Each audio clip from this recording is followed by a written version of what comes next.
नमस्कार सर्व शेतकरी बांधवांनो, शेतकरी बांधवांसाठी मोठी खुशखबर आहे मित्रांनो। पीएम किसान व नमो शेतकरी महासन्मान निधीची योजनेचे पैसे या दिवशी शेतकऱ्यांच्या खात्यात जमा होणार आहे मित्रांनो। तेही दोन्ही हप्ते एकत्र जमा होणार आहे। त्यासाठी व्हिडिओ नक्की शेवटपर्यंत पहा। चॅनलवरती नवीन असाल तर चॅनलला सबस्क्राइब करून ठेवा। अशाच नवनवीन अपडेटसाठी चला मित्रांनो व्हिडिओला सुरुवात करूया।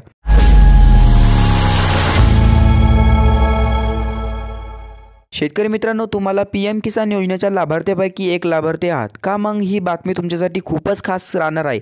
पीएम किसान योजनेची ही केंद्र सरकारच्या 2019 मध्ये सुरू केलेली एक महत्त्वाकांक्षी योजना आहे। केंद्रातील मोदी सरकारची ही एक महत्त्वाकांक्षी शेतकऱ्याची हाताची योजना आहे असून या योजनेअंतर्गत शेतकऱ्यांना वार्षिक 6,000 रुपये दिले जातात। लाभ 2,000 रुपयाच्या प्रमाणे एक हप्त्याप्रमाणे या 3 हप्त्याचे वाटप केले जातात। आतापर्यंत या योजनेच्या पात्र शेतकऱ्याच्या लाभार्थ्याच्या खात्यावर 15 हप्ते देण्यात आलेले मित्रांनो। मागील 15वा हप्ता 15 नोव्हेंबर 2023 रोजी पात्र शेतकऱ्यांच्या खात्यावर वर्ग झालेला आहे मित्रांनो। आता या योजनेच्या लाभार्थ्यांना 16वा हप्ता केव्हा जमा होणार याची आतुरता लागली आहे। अशाच मात्र या योजनेच्या निकषाच्या महत्त्वाकांक्षी अतिशय मोठा बदल करण्यात आला मित्रांनो। खरे तर पीएम किसान योजनेचा लाभ हा कर भरणाऱ्या शेतकऱ्यांनी, शासकीय कर्मचारी आणि अधिक उत्पन्न असलेल्या शेतकऱ्यांना मिळत नाही। आता मात्र या योजनेच्या निकषाच्या महत्त्वाकांक्षी बदल करण्यात आला आहे मित्रांनो। केंद्र सरकारने घेतलेल्या या नवीन निर्णयानुसार ज्या शेतकऱ्यांनी 2019 मध्ये सतत दोन वेळा आयकर भरलेला असेल त्यांना या योजनेचा लाभ मिळणार नाही। पण ज्या शेतकऱ्यांनी फक्त एकदा आयकर भरलेला असेल त्या योजनेचा लाभ मिळू शकणार आहे। वास्तविक पीक कर्जाची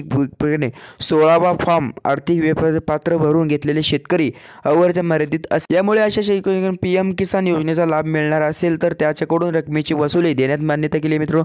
पात्र आता केंद्र सरकारने याबाबत मोठा बदल केला असून मित्रांनो लाभ योजनेचा मिळत नाही। ज्या शेतकऱ्यांनी फक्त एकदाच आयकर भरलेला असेल त्यांना यापूर्वीचे थकीत हप्ते आणि आगामी 16वा हप्ता देणारे निश्चितपणे अशा शेतकऱ्यांसाठी आनंदाची मोठी दिलासा ठरणार आहे।